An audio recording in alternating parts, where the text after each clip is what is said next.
की शिकायतें और बढ़ने लगी। इंजीनियर्स की टीम हर बार की तरह इंजन की जांच करते और उन्हें कोई भी फॉल्ट नजर नहीं आता।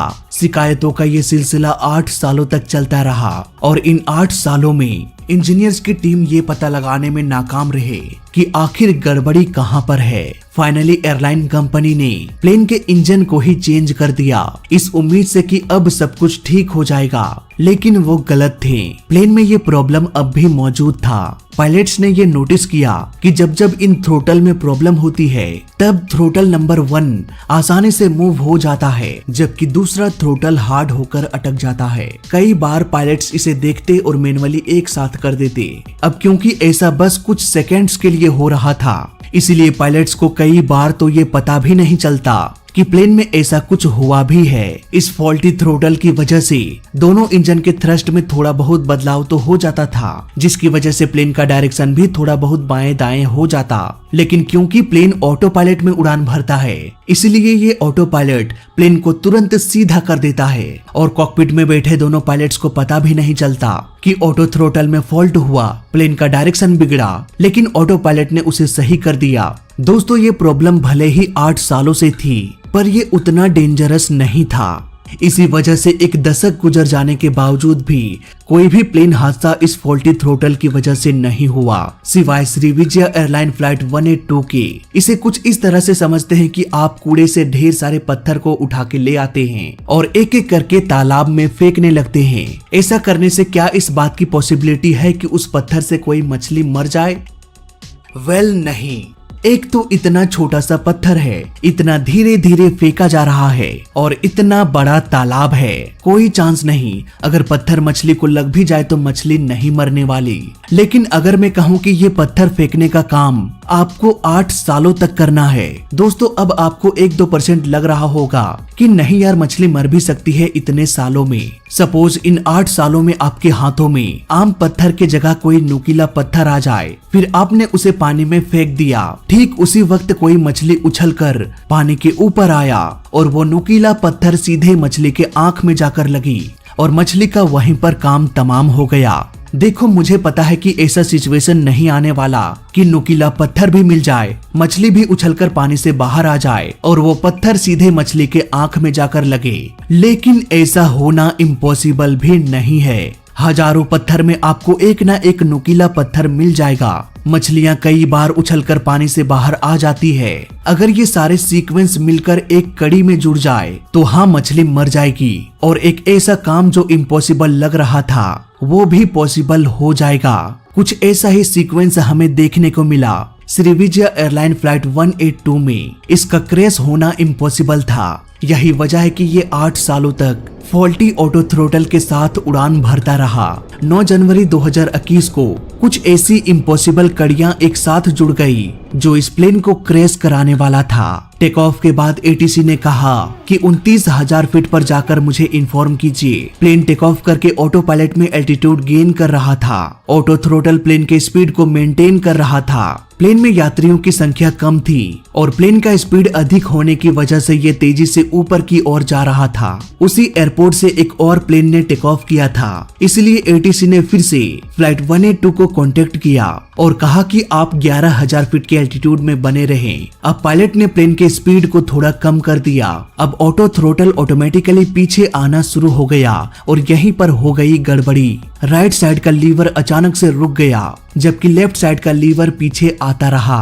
राइट साइड के लीवर के रुक जाने से राइट साइड का इंजन का थ्रस्ट 91% पर फिक्स हो गया, जबकि लेफ्ट साइड का इंजन का थ्रस्ट कम होते होते 60% पर आ गया। एक समान थ्रस्ट ना मिलने की वजह से प्लेन थोड़ा लेफ्ट की ओर मुड़ने लगा। मौसम की खराबी की वजह से घना कोहरा था। बाहर के नजारे को देखकर ये अंदाजा भी लगाना मुश्किल था कि प्लेन का आखिर पोजीशन क्या है, इसलिए पायलट्स ने इस थोड़े से झुकाव को नोटिस नहीं किया। कैप्टन ऑटो पायलट में कमांड डाल रहे थे, उधर को पायलट एटीसी से बात कर रहा था। उधर राइट साइड का लीवर अभी भी अटका हुआ था। प्लेन का राइट इंजन अभी भी 91% थ्रस्ट जनरेट कर रहा था। उधर प्लेन का ऑटो थ्रोटल प्लेन के स्पीड को कम करने के चक्कर में राइट साइड के थ्रोटल को को वो नीचे कर पाया नहीं क्योंकि वो अटक चुका था, इसलिए उसने लेफ्ट साइड के थ्रोटल को और कम कर दिया। अब प्लेन के दोनों इंजन के थ्रस्ट में बहुत बड़ा डिफरेंस हो गया।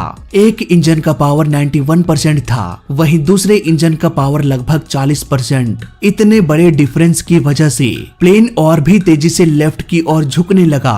दोनों में से किसी भी पायलट्स की नजर अटके हुए थ्रोटल पर नहीं गई। अब दोनों के थ्रस्ट में बहुत बड़ा डिफरेंस हो गया, जिससे प्लेन लेफ्ट की ओर मुड़ना शुरू हो गया। अब ऑटो पायलट ने ये सेंस कर लिया कि प्लेन लेफ्ट की ओर मुड़ रहा है, इसलिए वो प्लेन को सीधा करने में लग गया। इसके लिए प्लेन के ऑटो पायलट ने प्लेन के योक को राइट की ओर मोड़ दिया। ये योक कनेक्टेड होता है प्लेन के एलिरॉन्स से। ये एलिरॉन्स प्लेन के झुकाव को सीधा कर सकता था, लेकिन ऑटो पायलट की भी एक सीमा होती है। ये 19% से अधिक एलिरॉन्स यूज नहीं कर सकता।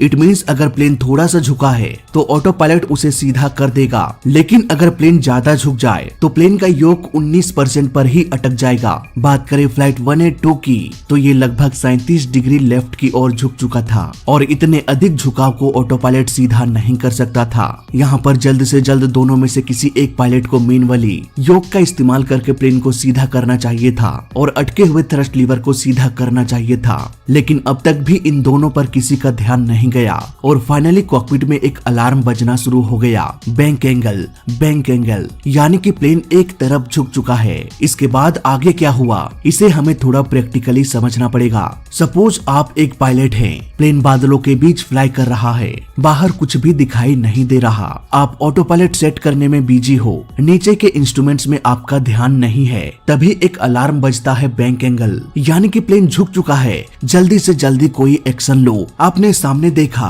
प्लेन का योक राइट की ओर झुका हुआ है। यहाँ पर आपका इनिशियल रिएक्शन क्या होगा? आप तुरंत ही प्लेन के योक को पकड़कर लेफ्ट की ओर मोड़ देंगे ताकि प्लेन का ये झुकाव सीधा हो जाए। फ्लाइट 182 के पायलट ने भी ऐसा ही किया, लेकिन पायलट को ये पता नहीं था कि प्लेन लेफ्ट की ओर झुका था और ऑटो पायलट प्लेन के योक को राइट की ओर मोड़ रहा था। लेकिन 19% के लिमिटेशंस की वजह से ऑटो पायलट प्लेन के योक को मोड़ नहीं पा रहा था। यहाँ पर अगर पायलट प्लेन के योक में जोर लगाकर राइट की ओर मोड़ता तो ऑटो पायलट डिस्कनेक्ट हो जाता और प्लेन का झुकाव सही हो जाता। लेकिन पायलट ने यहाँ पर गलत समझ लिया। उन्हें लगा कि प्लेन का योक राइट की ओर झुका है तो प्लेन भी राइट की ओर ही झुका होगा, जबकि ये लेफ्ट साइड की ओर झुका था। इसलिए उन्होंने प्लेन के योक को ठीक उसी ओर मोड़ दिया जिस डायरेक्शन में प्लेन झुका था। यही वजह है कि प्लेन का झुकाव अचानक से बढ़ गया। प्लेन का नोज धरती की ओर पॉइंट करते हुए नीचे गिरने लगा और कुछ ही सेकंड्स में ये क्रैश हो गया। एक छोटी सी गलती की वजह से इतना बड़ा हादसा हो गया। इन्वेस्टिगेशन की टीम ने ये पाया कि इस हादसे के पीछे बहुत सारे कारण थे। मेंटेनेंस टीम ने फॉल्टी ऑटो थ्रोटल को आइडेंटिफाई नहीं कर पाया और इसी तरह से 8 सालों तक ये प्लेन उड़ान भरता रहा। पायलट्स प्लेन के इंस्ट्रूमेंट्स को प्रॉपरली मॉनिटर नहीं कर रहे थे। वो बाहर के नजारे को देख भी नहीं पा रहे थे। अगर देख लेते तो शायद उन्हें ये एहसास हो जाता कि प्लेन एक तरफ झुका हुआ है। पायलट्स के लगातार कंप्लेंट्स के बाद भी इस प्लेन को 8 सालों तक उड़ाया गया। मुझे लगता है इस प्लेन को ग्राउंडेड कर देना चाहिए था जब तक कि उन्हें पता न चल जाए कि आखिर प्लेन के ऑटो थ्रोटल में क्या प्रॉब्लम हो रही थी। इन्वेस्टिगेशन की टीम दावे के साथ ये नहीं कह सकती कि आखिर 8 सालों से प्लेन के उस ऑटो थ्रोटल में हो क्या रहा था। क्या ऐसा दूसरे प्लेन में भी हो सकता है? वेल, ऐसा हो सकता है। दोस्तों, इस तरह से फॉल्टी इंस्ट्रूमेंट्स का पता लगाने के लिए प्लेन में हो रहे कंप्लेंट्स को देखा जाता है। अगर बार बार किसी प्लेन के इंस्ट्रूमेंट्स में कोई गड़बड़ी देखी जा रही है और उसे मेंटेनेंस के बाद भी सही नहीं किया जा रहा, उस फॉल्टी इंस्ट्रूमेंट्स के बाद भी प्लेन को उड़ाया जा रहा है, तो ये एयरलाइन कंपनी की सबसे बड़ी गलती है। कंप्लेंट्स किए बस इसलिए जाते हैं ताकि जल्दी से जल्दी उसे सॉर्ट आउट कर लिया जाए। ऐसा ही एक प्लेन था Boeing 737 Max. Back to back 2 plane हादसे एक ही फॉल्टी इंस्ट्रूमेंट्स के कारण हुआ और वो था MKS। इस प्लेन क्रैश के बाद पूरी दुनिया में बोइंग 737 मैक्स को ग्राउंडेड कर दिया गया। खैर, इस वीडियो में अभी तक के लिए बस इतना ही। मैं मिलता हूँ आपसे किसी और वीडियो में, तब तक के लिए देखते रहिए और सीखते रहिए। जय हिंद, वंदे मातरम।